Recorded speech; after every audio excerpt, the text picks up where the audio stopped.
Dears, welcome back to my YouTube channel. അപ്പോൾ ഞാൻ നിങ്ങളുമായിട്ട് ഷെയർ ചെയ്യാൻ പോകുന്ന ടോപ്പിക് എന്ന് വെച്ചിട്ടുണ്ടെങ്കിൽ നമ്മൾ ഏറ്റവും കൂടുതൽ പെൺകുട്ടികൾ ഡെലിവറി സമയത്ത് അറിയാൻ ആഗ്രഹിക്കുന്ന ഒരു ടോപ്പിക്കാണ്. അതെന്താണെന്ന് വെച്ചിട്ടുണ്ടെങ്കിൽ നമുക്ക് ജനിക്കാൻ പോകുന്ന കുട്ടി ആണാണോ അല്ലെങ്കിൽ പെണ്ണാണോ, ബേബി ബോയ് ആണോ ഗേൾ ആണോ എന്നുള്ളൊരു ടോപ്പിക്കാണ് കേട്ടോ. ഇത് പൂർണ്ണമായിട്ടും ശരിയാണെന്ന് ഞാൻ പറയുന്നില്ല, പക്ഷേ എൻ്റെ അനുഭവം വെച്ചാണ് ഞാൻ നിങ്ങളോട് ഈ കാര്യങ്ങളൊക്കെ ഇപ്പോൾ ഷെയർ ചെയ്യാൻ പോകുന്നത്.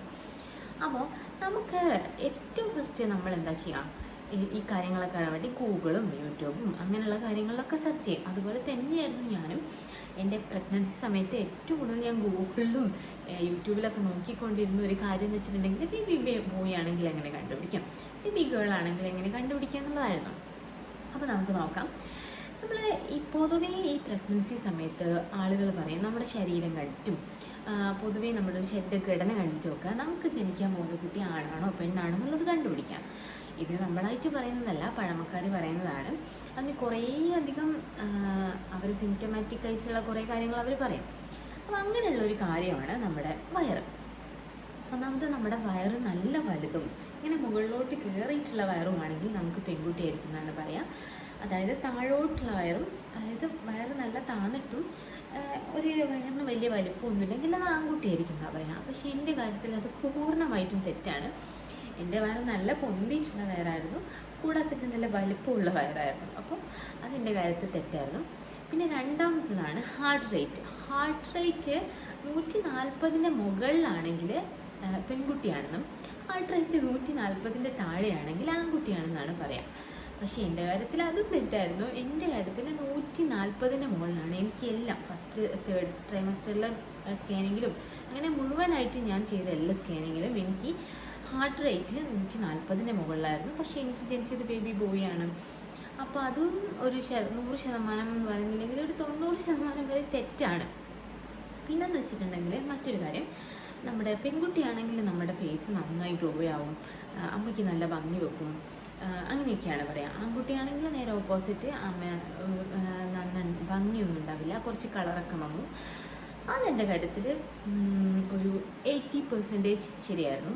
എനിക്ക് ആ സമയത്ത് കളറൊന്നും ഉണ്ടായിരുന്നില്ല, ഫേസ് ഭയങ്കര ഡള്ളായിരുന്നു. ഓക്കെ, അതെൻ്റെ കാര്യത്തിൽ ശരിയായിരുന്നു. പിന്നെ എന്ന് വെച്ചിട്ടുണ്ടെങ്കിൽ നമ്മുടെ ഹെയർ സമയത്ത് ആളുകൾ പറയുന്നതാണ് ഹെയർ നന്നായിട്ട് ലോങ് ആവും. അത് ഒരു പരിധി വരെ എൻ്റെ കാര്യത്തിൽ ശരിയായിരുന്നു. ബോയ് ആണെങ്കിൽ ഹെയർ നന്നായിട്ട് വളരും, പെൺകുട്ടിയാണെങ്കിൽ അങ്ങനെ വളരില്ല എന്നാണ് പറയുക. അപ്പോൾ എൻ്റെ കാര്യത്തിൽ അത് കറക്റ്റായിരുന്നു. ഹെയർ നന്നായിട്ട് ഗ്രോ ചെയ്തിട്ടുണ്ടായിരുന്നു. ഒരു ഹെയർ ഫോൾ ആ സമയത്ത് എനിക്ക് ഹെയർ ഫോൾ എന്ന് പറയുന്ന സംഭവമേ ഉണ്ടായിരുന്നില്ല. നന്നായിട്ട് ഹെയർ ഗ്രോത്തും ഉണ്ടായി, ഹെയർ ഫോൾ ഇട്ട് ഉണ്ടാവുകയും ചെയ്തില്ല കേട്ടോ. അപ്പോൾ അതുകൊണ്ട് ആ സമയത്ത് അതെൻ്റെ കാര്യത്തിൽ പൂർണ്ണമായിട്ട് ശരിയാണെന്നാണ് ഞാൻ പറയുന്നത്. പിന്നെ എന്ന് വെച്ചിട്ടുണ്ടെങ്കിൽ ഞാനിത് എഴുതി വെച്ചിട്ടുണ്ട് കേട്ടോ, എന്നോട് മറന്നു പോകുന്നതിന്. പിന്നെയെന്ന് വെച്ചിട്ടുണ്ടെങ്കിൽ നമ്മുടെ ക്രേവിങ്സ്. എനിക്ക് ആ സമയത്ത് പെൺകുട്ടിയാണെങ്കിൽ പൊതുവേ അതായത് നമുക്ക് മധുരം കഴിക്കാനുള്ള ക്രേവിങ്സ് ആയിരിക്കും ഉണ്ടാവുക. ബോയ് ആണെങ്കിൽ നമുക്ക് എരിവ് കഴിക്കാനുള്ള ക്രേവിങ്സ് ആയിരിക്കും ഉണ്ടാവുക എന്നാണ് പൊതുവെ പഴമക്കാർ പറയുന്നത്. പക്ഷേ എന്നെ സംബന്ധിച്ചിടത്തോളം എനിക്ക് പെൺകുട്ടി അല്ലാഞ്ഞിട്ട് പോലും എനിക്ക് മധുരം കഴിക്കാനുള്ള ക്രേവിങ്സ് ആയിരുന്നു ആ സമയത്ത് ഉണ്ടായിരുന്നത്.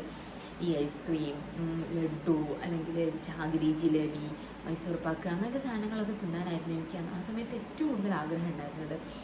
അതുകൊണ്ട് തന്നെ എനിക്ക് ആ സമയത്ത് നല്ല രീതിക്കുള്ള ഷുഗറും ഉണ്ടായിരുന്നു. അപ്പോൾ അതുകൊണ്ട് തന്നെ അതെൻ്റെ കാര്യത്തിൽ ഒരു 90% തെറ്റാണ്. എരിവ് കഴിക്കാൻ ഇഷ്ടമല്ല എന്നല്ല കേട്ടോ, പക്ഷേ എരിവ് കഴിക്കുന്നതിനേക്കാളും കൂടുതൽ എനിക്ക് കമ്പാരിറ്റീവ്ലി ഇഷ്ടം ഉണ്ടായിരുന്നത് മധുരം കഴിക്കാൻ വേണ്ടിയിട്ടായിരുന്നു.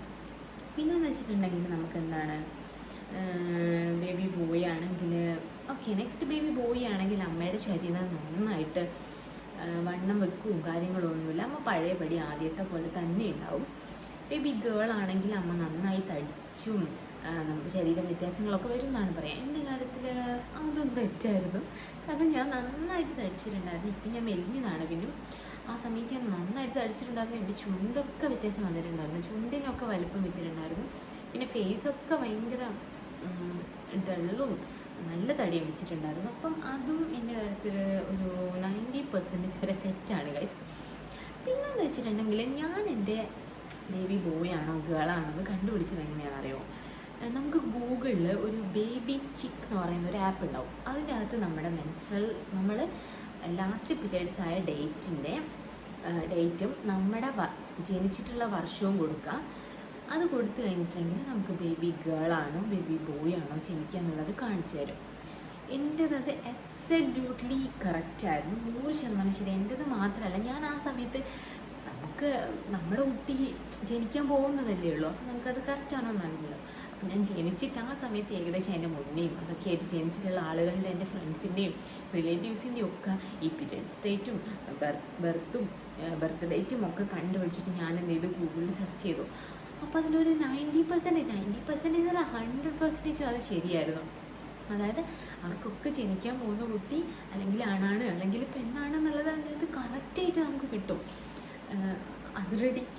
ജനിക്കുന്നവരെ എനിക്കറിയില്ല, പക്ഷെ എനിക്ക് ജനിച്ച് കഴിഞ്ഞപ്പോൾ അത് 100% ഉറപ്പാണ്. അപ്പോൾ നിങ്ങൾക്ക് അങ്ങനെ ഒരു ഡൗട്ട് ഉണ്ടെങ്കിൽ അത് കൃത്യമായിരിക്കും കേട്ടോ. ചൈനീസ് കലണ്ടർ എന്നോ അങ്ങനെ എന്തോ പറയും, അത് 100% അബ്സല്യൂട്ട്ലി 100% ശരിയാണ്.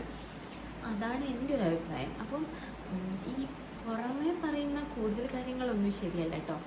അങ്ങനെയാണെങ്കിൽ അങ്ങനെയാണ്, അതൊന്നും ശരിയല്ല. കൂടുതലായിട്ട് നമുക്ക് ഈ ചൈനീസ് കലണ്ടർ വെച്ചിട്ട് പിന്നെ കണ്ടുപിടിക്കാൻ പറ്റുമെന്നാണ് എനിക്ക് തോന്നുന്നത്. അപ്പോൾ നിങ്ങൾക്ക് കണ്ടുപിടിക്കണമെങ്കിൽ ചൈനീസ് കലണ്ടർ വെച്ചിട്ട് വേഗം നോക്കിക്കോ, അത് എൻ്റെത് കറക്റ്റാണ്. അപ്പോൾ നിങ്ങൾക്കൊരു സംശയമൊക്കെ ഉണ്ടെങ്കിൽ നിങ്ങളുടെ ഫ്രണ്ട്സിനോടൊക്കെ ചോദിച്ചു നോക്കില്ല, അവർ ഡെലിവറി കഴിഞ്ഞ ആൾക്കാരോടൊക്കെ ഏകദേശം അവരുടെ പീരിയഡ്സ് മന്തും അവരുടെ ഡേറ്റും ഒക്കെ കണ്ടുപിടിച്ചിട്ട് നിങ്ങൾക്ക് നിങ്ങളുടെ സംശയം തീർക്കാൻ പറ്റും.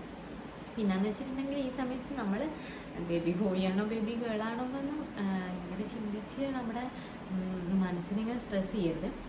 നമ്മുടെ ജനിക്കാൻ പോകുന്ന കുഞ്ഞ് ഹെൽത്തി ആയിട്ട് ജനിക്കണം എന്ന് ആലോചിക്കുക. അത് ബേബി ഗേൾ ആണെങ്കിലും ബേബി ബോയ് ആണെങ്കിലും നമ്മൾ പൂർണ്ണ സന്തോഷത്തോടെ സ്വീകരിക്കുക, നമുക്ക് ദൈവം തരുന്നതാണ്.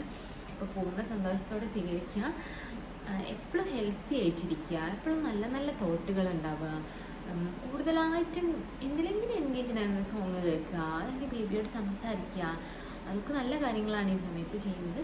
അപ്പോൾ ഞാനിങ്ങനെയൊക്കെയാണ് കണ്ടുപിടിച്ചത്. അപ്പം നിങ്ങളും കണ്ടുപിടിച്ച് നോക്കുമ്പോൾ നിങ്ങൾക്ക് നിങ്ങളുടെ അഭിപ്രായങ്ങൾ കമൻറ്റായിട്ട് എനിക്ക് രേഖപ്പെടുത്തും കേട്ടോ. എനിക്കിതിനെക്കുറിച്ച് കൂടുതലായിട്ട് അറിയില്ല, ഞാൻ എൻ്റെ ഒരു അനുഭവം വെച്ചിട്ടാണ് പറഞ്ഞത്. ഇപ്പോൾ